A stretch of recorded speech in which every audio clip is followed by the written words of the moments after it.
kalau ada yang minta data nih harus dikaji ulang. Mana dia ini legal obligation-nya apa? Betul. Harus Bener. kita tahu dulu. Jangan tahu-tahu lo disclose-nya. iya, jangan tahu-tahu ini karena bos saya minta. Tapi Ya, konsen nggak masuk, kontraktual nggak masuk, yang lain nggak masuk. Di legal kondisi-kondisi obligation yang sebenarnya nggak masuk, susah gitu. mendapatkan dasar Nggak pemrosesan. ada, gitu. Seenggaknya Iya. lo harus bisa justifikasi tuh lawfulness, terus lo harus bisa akuntabel ngebuktiin itu berlaku Betul. juga.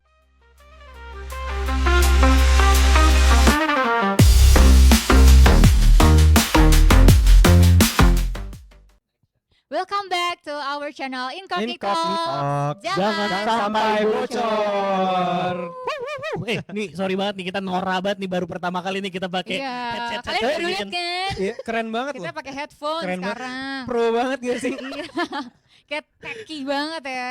Jadi sebelum-sebelumnya kita kayak ngetik terus kayak kita ngeliat kok kayak orang-orang keren deh pakai headset gitu ya. Headphone. Headset or something kayak biar kayak kelihatan podcaster profesional Iya banget bener, gitu kayak kan. kita harus stay ahead of the curve deh. Yoi, sebagai konsultan IT. Kita tuh konsultan IT nggak sih? Terkemuka. Konsultan di IT consulting. Konsultan di IT consulting, Iya. kita harus ngikutin Up to perkembangan date ya? zaman, ngikutin Up to teknologi yang baru. Walaupun sebenarnya ini mungkin dari Udah dari puluhan lama tahun ya. yang lalu juga udah Kitanya aja ada. yang norak. Tapi ya Maaf, intinya maaf. keren lah ya guys. Keren ya. Jadi Iya. ini secara audio juga gua rasa yang denger juga makin clear ngedenger kita. Jadi emang stay tune sama podcast kita, terus dengerin podcast kita pokoknya ya. Ya, berkembang terus pokoknya kalau ada kurva naik ya Naik kurva. terus pokoknya. Lo jual, kita beli. Oke. Asik. Bahas apa kita hari ini? Hari ini kita mau ngelanjutin episode sebelumnya Hmm. tentang salah satu dasar pemrosesan yaitu konsen atau Persetujuan. persetujuan. Nah, Betul. hari ini kita mau lihat teman-temannya nih ada 5 biji ya. Coba apa aja nih? Nah, Teman-teman yang kalau mana? dari UU PDP itu teman-temannya itu yang pertama selain konsen ya, itu Kemarin ada kita udah bahas konsen ya. Iya. kita skip dulu nih konsennya. Hari ini ada perjanjian atau kontraktual, Hmm. terus ada kewajiban hukum atau legal obligation atau compliance lah ya.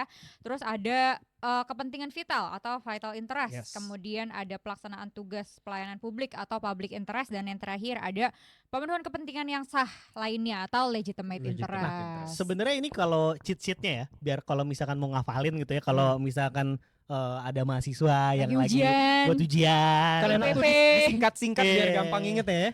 Apa tuh Bang? ada 3C 3I sebetulnya. 3C3I kayak nama girl band gitu ya. Consent, compliance, kontraktual, Kontraktual. ada 3 interest. Public interest, vital Vital interest, sama legitimate interest. Yoi. Nah, itu 6 dasar pemrosesan yang bisa digunakan oleh pengendali data pribadi untuk memproses data subjek data pribadi. Iya. Iya, ditentukan salah satunya ya. Salah satunya atau mungkin kalanya ada beberapa Beberapa yang juga bisa ya. Yang berlaku tapi ya. ya sebenarnya jadi sebenarnya yang penting punya satu aja. Ya. Iya. Walaupun kadang-kadang mungkin bersinggungan atau bisa choice milih di antara dua gitu kan. Tapi yang penting harus ada satu dasar pemrosesan Seenggaknya. yang bahaya kalau kagak ada Ya, gitu. seenggaknya kan. lo harus bisa justifikasi tuh lawfulness, terus lo harus bisa akuntabel ngebuktiin itu berlaku juga. Betul. Jadi emang paling penting dari pelindungan data pribadi itu adalah justifikasi. Lu tuh Iya. sebenarnya ngeprosesnya tuh dasarnya apa? Justified nggak? Justified nggak gitu. Pun lo pilih salah satu dasar pemrosesan, lo harus membuktikan kan Yes. kalau Betul. dasar pemrosesan yang lo pilih itu emang valid gitu Iya, ya, benar. ada evidence-nya kan. Ibaratnya semua apapun yang lu pilih ada resikonya, men. Iya, Yoi. benar.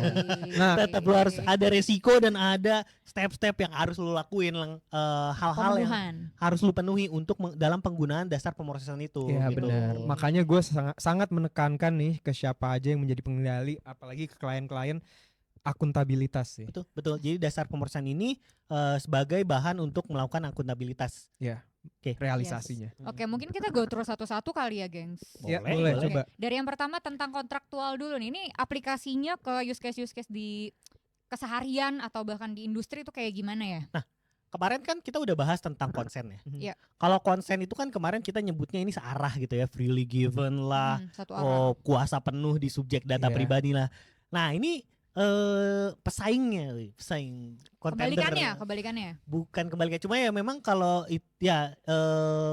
kalau si konsen ini searah, kalau kontraktual ini dua arah, Melibatkan dua pihak melibatkan minimal. dua pihak atau beberapa Beberapa, pihak gitu iya. kan. Nah, nature-nya sebenarnya di 1320 KUH Perdata sebenarnya. Iya. Jadi emang ada syarat sah perjanjian. Syarat sah perjanjian. Which diantaranya ada Rofi aja, apa aja sih? Empat 4 syarat sah perjanjian. ngetes. Coba Ngetes. sambil buka mungkin. Sambil Lo- buka. lo uji Kita gua. kita tuh Iya. sebagai anak-anak Lulusan hukum. basicnya hukum, kadang-kadang kita tuh suka lupa sama hal-hal yang sorry banget alarm gue nyala. Ini alarm apa ya bang? Mohon maaf nih jam segini nih bang. Iya, alarm apaan? Tidur siang. Wah, nyantai banget. Kerja di mana tuh, Bang? Boleh dong daftar. Enggak lah, itu kita nyantai-nyantai tapi kerjaan tetap beres kan. Oh iya, gitu. dong. Oke. Boleh tidur siang tapi tidak tidur malam. Betul. Oke, lanjut ya.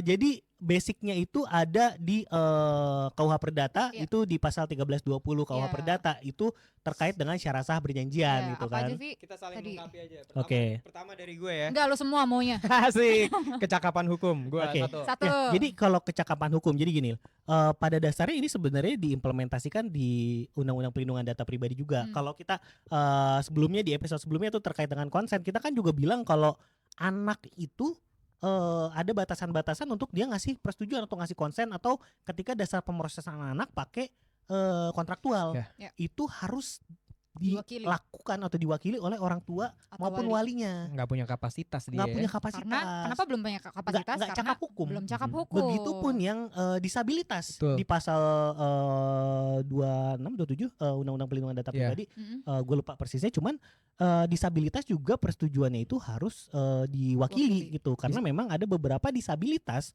yang memang tidak dapat memberikan persetujuan atau Iya. mengikatkan dirinya pada kontraktual gitu Iya, kan. ini Dalam teman-teman- pengampuan lah ya pokoknya Hmm. yang memang butuh belum memiliki kecakapan hukum Iya. berdasarkan keperdataan. Teman-teman yang emang udah lebih ngerti tentang hukum mungkin udah familiar banget nih sama istilah cakap hukum gitu betul, ya. betul. Nah ini menjadi hal yang penting juga, satu tadi Kecakapan kecakapan hukum. hukum. Terus Mhm. yang kedua, Yang kedua apa Vi?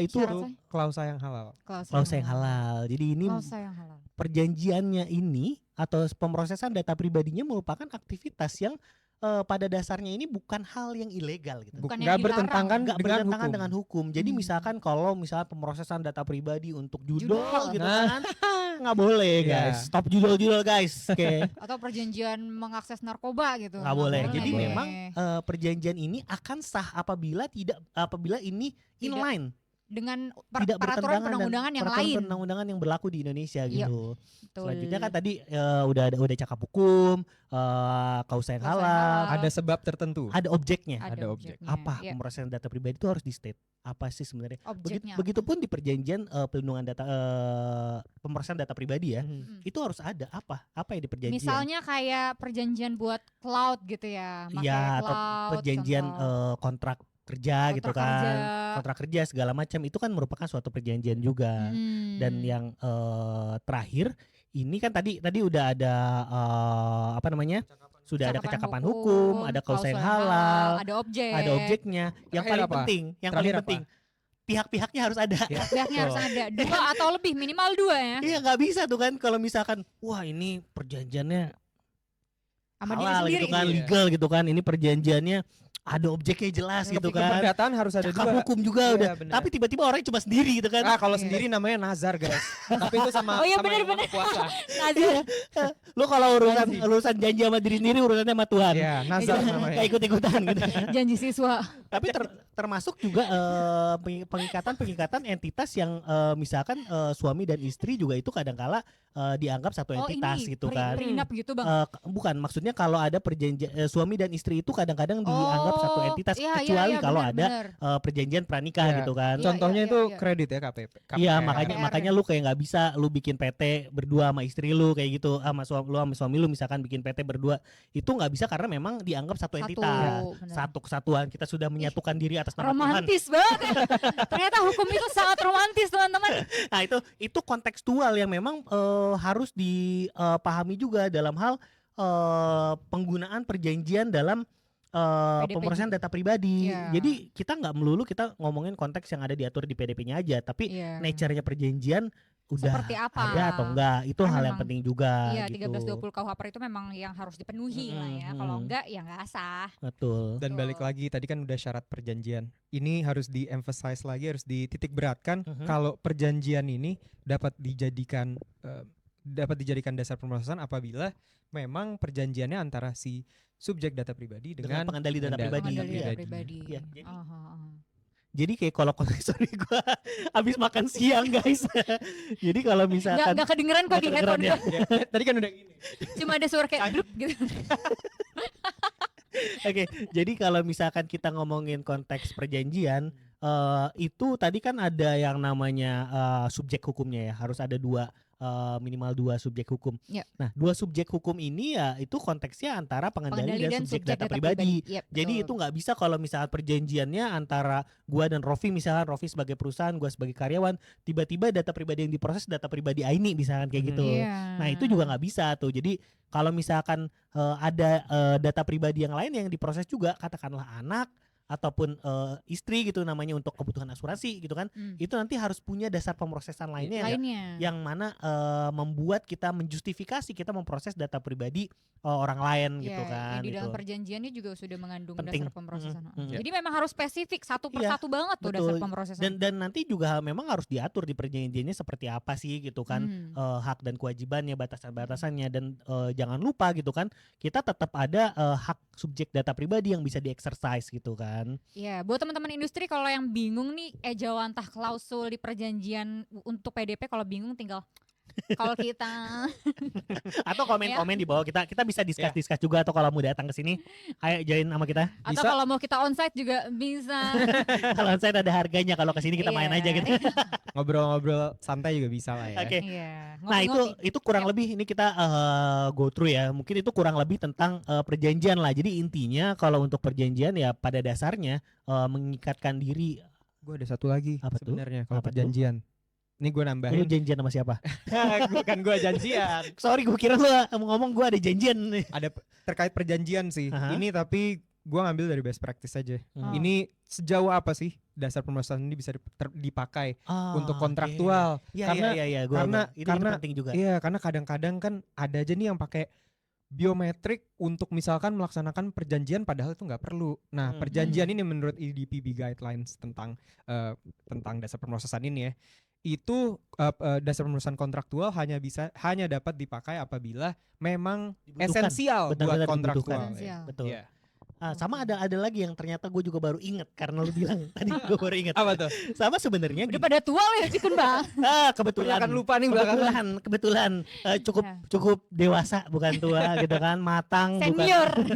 Senior. Jadi dalam kontraktual itu tidak semata untuk menjalankan kontrak yang kita sudah terikat dalam kontrak, tapi ada juga bagaimana sebenarnya itu menuju ke kontraknya. Pre-kontraktual berarti. Lebih ke hal-hal yang memang dibutuhkan. Misalkan gini ya, gue mau kontrak sama lu gitu kan, misalkan B2B gitu kan, gue butuh memproses data KTP ataupun direksi dan komisaris dari untuk perusahaannya due gitu kan. diligence gitu ya. Due diligence terlebih dahulu, atau ada hal-hal yang Assessment. memang dibutuhkan untuk perjanjian itu sendiri. Kan namanya bikin perjanjian kan harus ada identitas para pihak ya kan. Iya. Ya kan lu nggak bisa bikin perjanjian untuk perjanjian. Iya, Ya, benar, perjanjian. benar. Nah jadi itu bisa dikatakan juga hal-hal yang kita bisa stretch ke belakang untuk pemenuhan kewajiban Perjanjian. kontraktual itu kita bisa menggunakan dasar pemrosesannya persetujuan juga, meskipun kita belum mengikatkan diri sama kontrak gitu.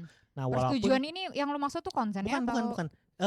Jadi kita dalam mengikatkan diri dengan kontrak itu, sebelum kita mengikatkan diri pada kontraknya, data pribadi kita memang bisa diproses dengan dasar pemrosesan kontraktual juga gitu. Ini ya pre-contractual steps. Iya, road to Road to. kontraktual. Iya. Benar. Sama halnya kayak kalau kita mau jadi karyawan kan kita nyerahin data dulu kayak HR kan pas lagi rekrutmen proses. Jadi kalau misalnya kita udah mau rekrutmen tuh bisa pakai Iya, kontraktual kalau kalau ada SK. kita kalau kita udah mau mengikatkan dirinya gitu kan kita belum tanda tangan PKWT atau PKWTT terlebih dahulu gitu kan, tapi kita sudah menyerahkan data pribadi kita untuk diproses oleh perusahaan. Ya. Benar. Gitu. Kayak misalkan kita mau analisis buat kecakapan untuk kemampuan kita untuk masuk ke dalam kontrak cicilan, ya. kredit, betul. Oh, credit scoring. Credit scoring Credit kita. scoring itu juga bisa kalau kita memilih dasar pemeriksaan kontraktual. Hmm. Walaupun memang batasannya ini masih Atau yang paling sering nih buat temen-temen yang suka e-commerce atau shopping online nih, Ya, kayak misalkan Check out, kita check out. bukan check outnya doang sih, untuk misalkan kita mau ngirim barang nih ke rumah. Nah itu perusahaan bakal ngeproses data kita untuk mengetahui kita tinggal di mana, betul. Iya. Oh, Itu iya. hal-hal untuk ngirim kontraktual. paketnya. Jadi memang Paket. Paket. paket mas gitu. Sambil tidur. Jadi tuh gue kalau ada paket gue teriak dari kamar tuh, taruh aja gitu. Tapi hal-hal yang menuju ke kontraktual juga memang bisa kita gunakan sebagai dasar pemeriksaan kontraktual, meskipun nah ini juga gua tuh jujur gue masih bingung batasannya sejauh apa kita bisa narik ke belakang, itu masih bingung juga apakah ketika misalkan first call recruitment itu sudah bisa dianggap kontraktual atau belum. Kalau misalkan kita bisa menggunakan dasar pemrosesan lainnya, kita pakai yang lain dulu deh gitu kan. Jangan sampai kita nanti kecelek gitu kan. Tapi itu kalau misalnya benar-benar butuh untuk kontraktual harus harus benar-benar gitu. necessary kan. buat kontraknya ya. Iya, kayak misalkan ya tadi misalkan kita mau ngikatkan diri untuk jadi karyawan, kita harus ngasih KTP, kita ngasih ijazah kita segala macam untuk verify baru nanti masuk ke kontrak. Dibutuhkan juga mungkin untuk identitas di kontraknya segala macam. Yeah. Nah, itu baru bisa kita bilang dasar pemrosesannya kontraktual gitu. Iya, betul. Nah, Mungkin, kita nggak boleh lebih dari yang dibutuhkan untuk kontrak Betul. juga. Gak boleh Bener tiba-tiba si HR-nya make buat dijual gitu. Gak datanya, boleh. nggak boleh. Itu pada prinsipnya tetap pada prinsip penggunaan sesuai dengan tujuan ya. Ya, Limitation, betul. Limitation purpose limitation gitu kan. Bisa juga nggak Bang kalau gue bilang di masa road to kontraktualnya itu tuh diasumsikan memang kedua belah pihak ini ada ada itikat baik, sama-sama ada itikat baik menuju ke kontraknya kan. Jadi memang udah sama-sama tahu lah gitu kan. Nah, itu kontraktual. Kepercayaan. Ya. Selanjutnya ada kewajiban hukum. Legal obligation. Sempat ada kasus kemarin kan. Ini nyebut nama juga kayaknya nggak masalah ya, udah di berita juga. Mbak NM. Apaan tuh? Nggak dengar. Gue Nikita taunya Mirzani. pernah dengar di beritanya. Nikmir. NM kan? Ya. Yeah. Inisial. Inisialnya NM. Jadi Mbak ini data pribadinya diambil oleh pengadilan dari bank. Oke. Dari bank. Oke. Banknya ngasih data pribadinya ke pengadilan gitu kan. Yuk. Nah, gue lihat di Instagramnya Mbak ini dengan dikelola oleh manajemennya menyampaikan bahwa ini melanggar undang-undang pelindungan data pribadi gitu kan. Mbak ini tidak memberikan persetujuan secara eksplisit dan sah untuk data pribadinya diproses untuk proses persidangan. Nah, ini kan jadi lucu ya. Bukan ya kali pengadilan harus datang ke Mbak ini minta konsen.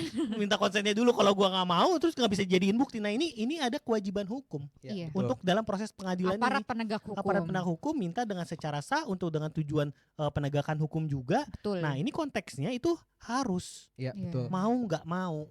Harus suka nggak suka. Tapi harus memang sesuai dengan mekanisme hukum. Betul. Atau memang tertulis di undang-undang atau instrumen sesuai hukum beracaranya. Betul. Contoh lainnya, kalau misalkan kita nih karyawan kan gitu kan, kita nggak ngasih persetujuan atau kita di kontrak kita nggak ada disebutkan bahwasanya data pribadi kita dikasih ke kantor pajak. Ya.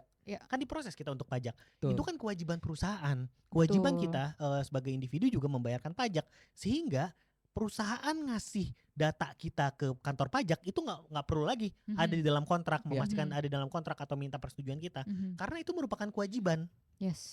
Gitu. Itu BPJS gitu kan. yang memang menjadi hal-hal yang sifatnya kewajiban untuk si pengendali. Betul, untuk pengendali yang di state di dalam undang-undang atau ada perintah dari aparat penegak hukum yang sah sesuai dengan prosedur penegakan hukum.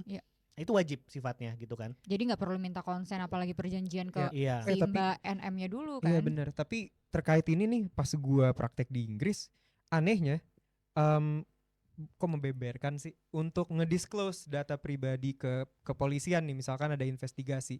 Itu merupakan suatu pilihan dari perusahaan, bisa juga dia nggak comply, kecuali memang ada surat perintahnya. Betul, itu tadi balik lagi kan harus ada surat perintahnya. Betul. Kalau ada surat perintah jadi wajib sih, tapi kan. Jadi wajib. Karena itu tapi memang dilematis guys, dilematis banget.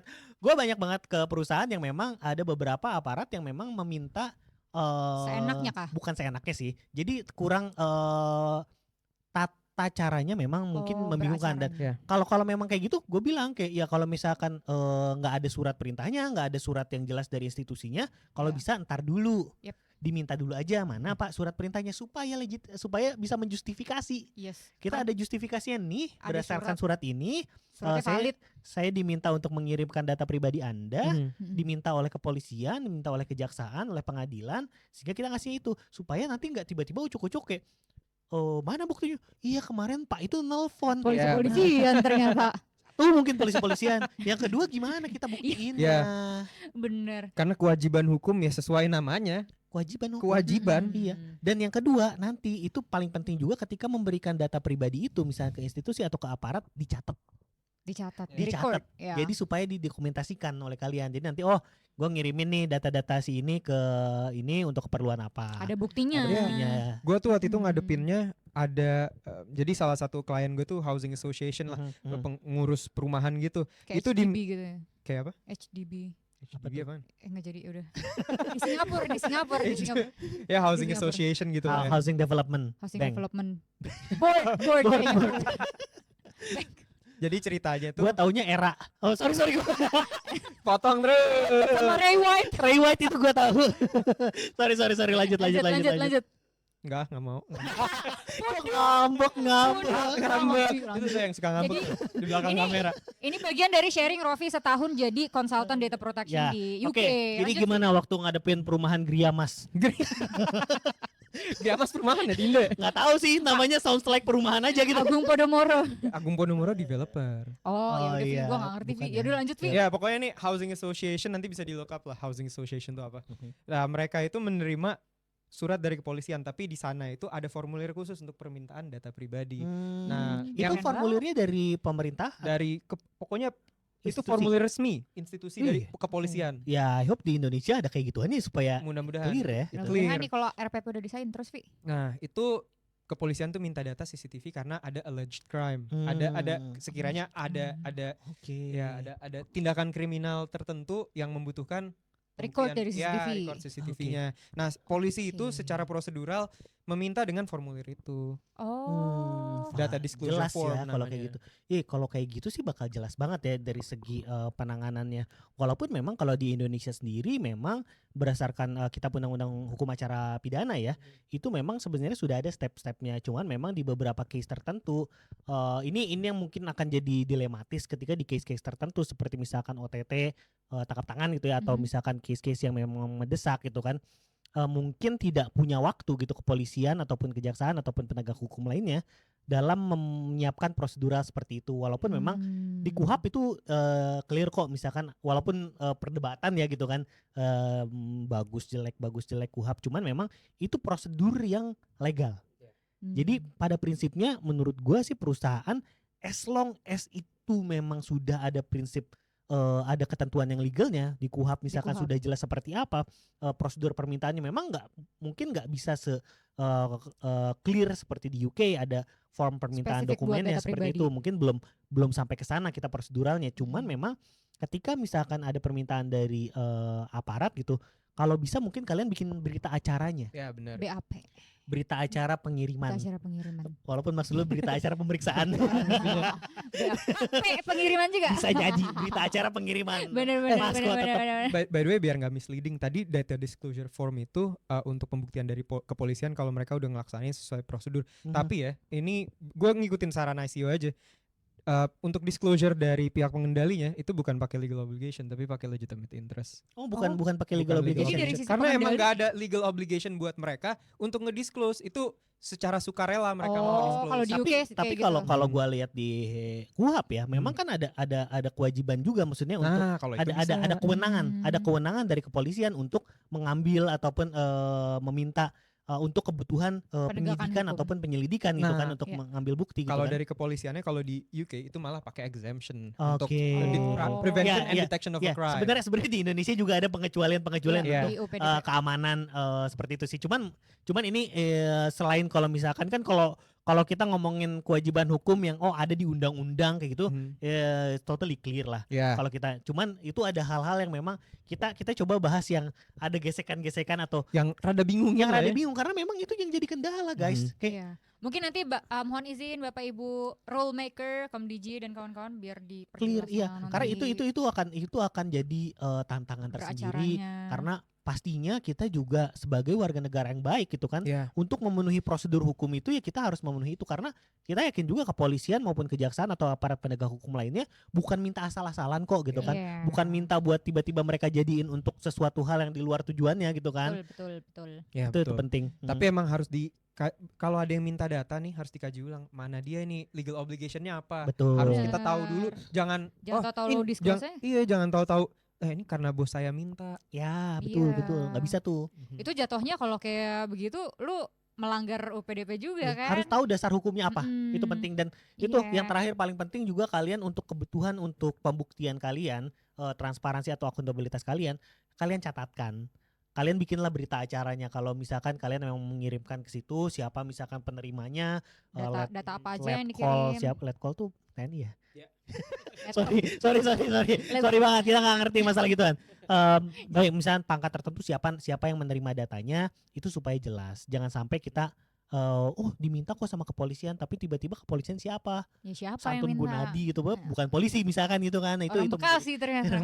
Yang lo ngomong ini bener juga soalnya yang gue inget sih data disclosure form dari kepolisian itu emang ada nama polisinya siapa dan Iya, pangkatnya betul. apa. Itu penting dan ya jangan sampai ya kita mengirimkan, kita harus tahu juga kita ngirimin data pribadi itu ke siapa meskipun yang datang pakai baju coklat gitu kan. Iya, Banyak loh, guys. Bisa mesen di ini kan pasar banyak Senen gua. soalnya itu makanya. Justifikasi lo harus kuat ya karena yang ditekankan oleh undang-undang atau peraturan tentang pelindungan data pribadi ini adalah akuntabilitas. Betul. Akuntabilitas. Iya, betul. Oke, itu tadi udah kontraktual, udah compliance. Compliance. Ada yang Selanjutnya ada ketiga nih. vital interest. Vital interest. Vital interest. Ini penjelasannya emang rada dikit sebenarnya sih, tapi intinya secara garis besar. Intinya Bang Messi. Nah, kalau dari gue lo bisa tambahin perspektif lo. Vital interest dari gue adalah dasar permosaan yang bisa dipakai apabila itu melibatkan situasi hidup dan mati secara Nyawa ya. Ya, nyawa Vital. betul. ya Vital. kan? Dan yang kedua adalah ketika konsen atau persetujuan dari subjek data Tidak pribadi bisa. sudah tidak bisa diberikan. Jadi yang paling cocok untuk menggambarkan situasi ini adalah ketika adanya benar vital interest. Ketika adanya situasi Ancaman terhadap medis. nyawa. Ya, situasi Yang medis mengancam emergency. nyawa. Betul. Emergency. Jadi memang ini emergency secara nyawa ya. Mm-mm. Jadi bukan kecurian atau apa, tapi ini nyawa ya, urusannya dengan nyawa. Yes. Baik subjek data pribadinya atau orang yang mungkin bisa terlibat dengan subjek data pribadi itu kan. Yes. Betul. Kondisi Misalnya- medis lah. Kayak gue dipanah asmara deh. Coba lo tanya konsen gue bisa gak? Kan lu di panah asmara. Ya kan lu udah mati ceritanya. Oh iya bener ya. Pas gue tanya, masa gue tanya kayak Vi, Gue sekarat. KTP lu ya, Sekarat. Vi, boleh nggak gue minta data lu? Vi, KTP lu gue pinjem Vi. Gak bisa kan? Bisa keburu mati orangnya. Sketsanya kan? gitu ya. Ya, Iya. jadi itu kaitannya atau mungkin ada kaitan-kaitannya juga kalau Kecelakaan gue pernah kerja. baca itu kayak misalkan kebakaran Iya, di dalamnya itu kan mungkin ada data pribadi, kita ngambil data pribadi yang bisa ada akses list yang ada di dalam gedung tersebut siapa saja yang ada Iya. kemungkinan bisa jadi korban kayak gitu. Iya. Itu juga bisa kita ke arah sana itu karena ujung-ujungnya kaitannya kan dengan nyawa dari Yes. Ya, betul. manusia gitu kan. Yes. Nggak bisa tuh kita nungguin dasar pemeriksaan lainnya. Ini Oh. dasar permosaan emergency pokoknya. Emergency. By the way ngomong-ngomong bencana gue jadi ingat saudara-saudara kita di Aceh dan Sumatera kita berbelasungkawa deh. Semoga. Berduka cita. Ya. Lanjut. Next tadi tapi ya sebenarnya memang kalau vital interest itu kurang lebih gitu aja sih ya, kita nggak ada hal yang quite ambiguous di situ yang Iya, yang jelas penting lah ya. yang penting itu emang kaitannya dengan nyawa gitu kan Ya, dan emang orangnya udah nggak bisa lagi dimintakan persetujuan gitu ya. Iya. Ya emergency lah ya. Emergency ya, itu Mau mau nggak gimana mau, lagi? betul, Mau betul. gimana lagi? Nah, Karena Nah. kalau nggak dilakuin orangnya terancam nyawanya. Ya Betul. ibaratnya tidak ada satu hal pun yang lebih penting daripada nyawa lah. Nyawa dia. Gitu kan. Yes. Mau itu orang kayak gimana pun tidak ada yang lebih penting daripada nyawa gitu kan. dia saat Hukum itu. kayak gimana nyawa itu lebih penting untuk diselamatkan gitu Oh, kan. itu kayaknya ada asasnya tuh. Lupa gue tapi. Aduh. Asas-asasan. Tapi bener itu Ada asas ya hukum ya. itu. Pokoknya kan ada utilitarian macam-macam kayak gitu kan. Nah, itu gue Iya. udah lupa tuh. Padahal gue kuliah itu tuh. Ya wes, kita Oke. lanjut aja kali ya ke Apa nih dasar habis pemrosesan berikutnya ada public interest. Nah, kalau public Pemenuhan interest Gua ini, public task ngomongnya sih. ya Public public task. task, Public public interest. interest. Iya. Jadi memang ini adalah ada satu lembaga yang diberikan amanat Ya. oleh negara untuk menjalankan kepentingan publik. Contoh MBG. MBG. Ya, MBG itu kan memang Public suatu task. kepentingan untuk pengembangan atau gizi dari anak-anak, balita dan juga ibu hamil dan menyusui. Itu kan jadi memang kepentingan pemrosesan ini kita tidak bisa atau tidak perlu untuk memintakan izin ataupun memintakan kontrak gitu kan, karena memang ini kebutuhan masyarakat umum gitu kan. Oke lah kalau MBG kan terlalu masih bingung gitu kan. Yang paling jelas adalah data kependudukan. Oh, ini sensus ya? Data kependudukan, KTP atau kartu keluarga itu kan. Iya, Itu kan nggak ada kontraknya kita kan sama negara kan. Iya, Kita nggak bikin kontraktual sama negara untuk data pribadi kita diproses kan sama negara kan. Iya juga. Tapi memang itu Dukcapil itu sudah diberikan mandat oleh negara untuk memproses data masyarakat umum gitu kan. Betul. Ya, tapi ini dari perspektif gue cuma nambahin bobot ke diskusi ya. Kalau dari perspektif gue ada yang namanya public task sama public interest sih. Public task itu beda ya, Vi? sama itu dasar pemrosesan kalau di gue ke GDPR mulu. Mungkin di Indo ya bisa dilengkapin kali ya. Iya, iya. Nah, kalau di pasal 6E nih yang huruf E-nya yang pokoknya yang public task, public interest itu ada dua elemen. Pertama itu public task kalau dimandatkan oleh undang-undang memiliki suatu fungsi publik, atau kedua public interest yang dilakukan memiliki interest kepentingan kepada publik gitu. Jadi itu melekat ke badannya atau melekat ke kepentingannya. Kepentingannya betul. Jadi ada dua. Jadi memang apakah memang badan tersebut dibentuk untuk menjalankan kepentingan negara, atau mungkin diberikan mandatnya itu ke suatu perusahaan atau ke suatu lembaga untuk menjalankan kepentingan negara gitu. Benar. Tapi kalau di RPP ada catatannya nih, nggak boleh dia melakukan kegiatan komersil. Betul. Ini. Ingat ya, itu penting juga jangan sampai kayak di Dukcapil komersil gitu kan. Itu udah atau bikin KTP suruh bayar. Betul, itu udah lewat dari sudah melebihi dari mandat yang diberikan oleh negara, karena kan namanya juga pelayanan publik. Pelayanan publik itu tujuannya tentunya bukan komersil. Kalau nembak SIM gimana Bang nembak SIM? Kalau itu bisa nembak SIM. Nggak ngerti dah gue. Gue sih nggak punya SIM ya. Gue juga nggak bisa. Naik sepeda gue bisa. Jadi pada intinya jadi lupa kan gue. Celetukan kayak gini-gini nih yang bikin lupa. Jadi pada intinya kalau misalkan kita ngomongin pelayanan publik, itu suatu hal yang bagaimana negara berikan untuk masyarakatnya. Jadi tujuannya memang bukan untuk keuntungan, untuk kesejahteraan. Jadi mau itu lembaga rugi, uang tujuannya untuk pelayanan publik kok. Memang dananya dikucurkan oleh negara untuk pelayanan publik itu. Terkucur-kucur untuk publik. Betul. Tuh tadi pelayanan publik udah kelima ya, terakhir. Ini yang paling di Indonesia sebenarnya sih. Yang terakhir itu adalah legitimate interest atau kepentingan yang sah lainnya. Ya, ini kalau gue bisa nyebutnya adalah dasar pemrosesan sapu jagat. Sapu jagat. Yang penting justifikasinya kuat. Betul, karena sebenarnya dasar pemrosesan ini tidak memiliki requirements yang ibaratnya kan kalau misalnya tadi konsen harus ada bukti persetujuannya. Kalau misalkan kontraktual harus ada dokumen kontraknya. Kalau misalkan compliance harus ada undang-undang yang mengaturnya. Kalau misalkan vital interest harus ada nyawa yang mungkin bisa terancam. Kalau misalkan public interest harus ada amanat dari negara untuk tugasnya ataupun badannya. Nah, yang si legitimate interest ini kita buktiin sendiri.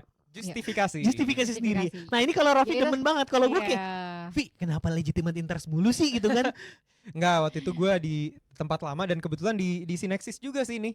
Jadi karena udah pernah praktik pakai legitimate interest, karena udah memang di UK kan udah diawasi sama ICO dan lain-lain lah ya. Maksudnya udah ada lembaganya. udah ada lembaganya, udah in practice udah harus dilakuin lah ya legitimate interest, dan juga ada bimbingan dari ICO kurang lebih gitu. Bimbingan orang tua bukan? Bimbingan orang tua. Bimbel. Iya, orang tua, ICO-nya orang tua sih Bimbel. hitungannya. Ya, jadi kurang lebih kita harus bisa juga melaksanakan apa yang namanya three-part test sih. Apa tuh? Tripart. Kalau Three-part di test. Indonesia itu kan sebenarnya Tripartite. bahasanya itu adalah kepentingan sah yang lainnya, kepentingan sah lainnya yang dengan memperhatikan. tujuan, kebutuhan dan keseimbangan. Nah, Ya, itu kepentingan. tiga tri-nya itu tuh. Purpose, necessity, sama balancing. Jadi itu nah, kalau Rofi itu bilang dia suka pakai itu karena nanti yang penting bisa melakukan justifikasi.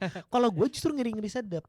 Kenapa? Karena sebenarnya namanya legitimate interest ini karena kita yang buktiin sendiri bisa di-challenge, Bro. Betul. Gue bukan disclaimer nih Bang, Debatable, gue gitu. bukan suka juga sih. Tapi Debatable. maksudnya kalau misalkan ini kan prosesnya eliminasi ya dari 6 dasar Mhm, pemrosesan. mhm. Walaupun sebenarnya semuanya seimbang dasar Iya, pemrosesannya. betul, Nggak ada betul. yang lebih Nggak ada yang bagus, lebih nggak ada tinggi. yang Ada lebih jelek.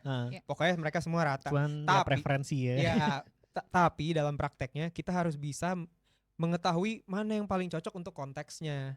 Gitu sih. Jadi Iya, iya. kontekstual juga sebenarnya dasar pemrosesan. Dan kebetulan legitimate interest ini kalau berdasarkan praktiknya ya, itu kita harus lihat dulu. Misalkan udah ada kontrak atau ada kewajiban hukum, Nggak masa kita usah. pakai LI? Ngapain Iya. kita Betul, justifikasi betul. lagi? Betul. Lebih yang udah ada undang-undangnya ngapain Iya. gitu kan? Iya, jadi tuh kondisinya lebih kayak aduh gue masih butuh lagi ngeproses ini tapi Betul.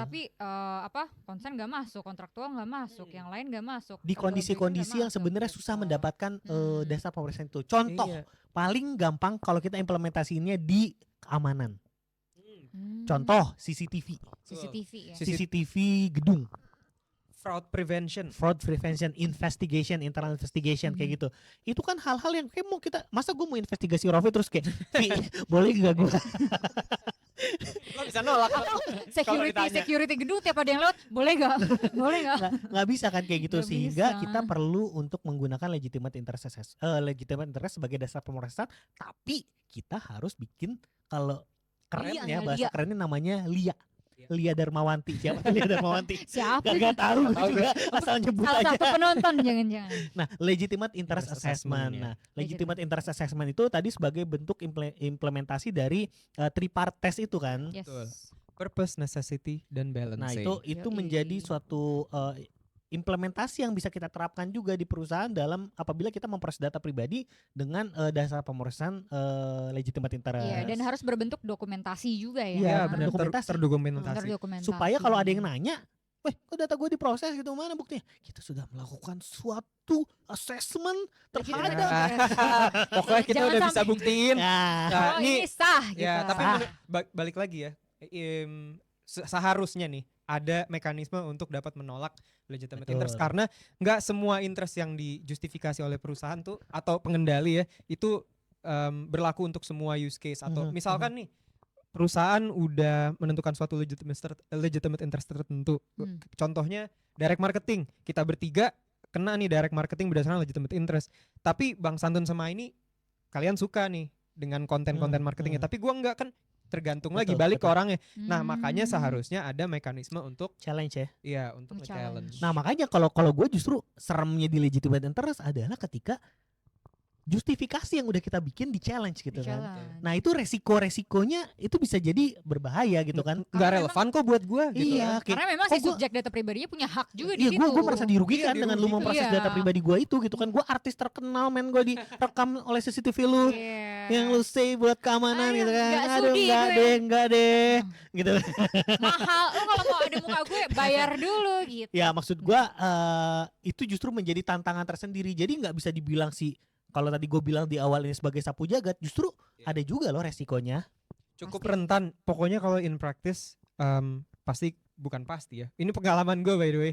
Consent versus legitimate interest. Consent kalau lo bisa ngasih full kendali ke subjek data pribadi, sebaiknya pakai consent. Tapi kalau misalkan lo nggak bisa ngasih itu dan lo ingin ada kebutuhan Yang valid. ya yang valid, kepentingan yang sah ya sesuai namanya, itu lo bisa justifikasi dulu. Nanti di belakang mereka bisa menolak terhadap hal tersebut. Justifikasi tersebut. Jadi sebenarnya kepentingan pengendali versus kepentingan subjek. subjek data Yes. pribadi versus kepentingan umum.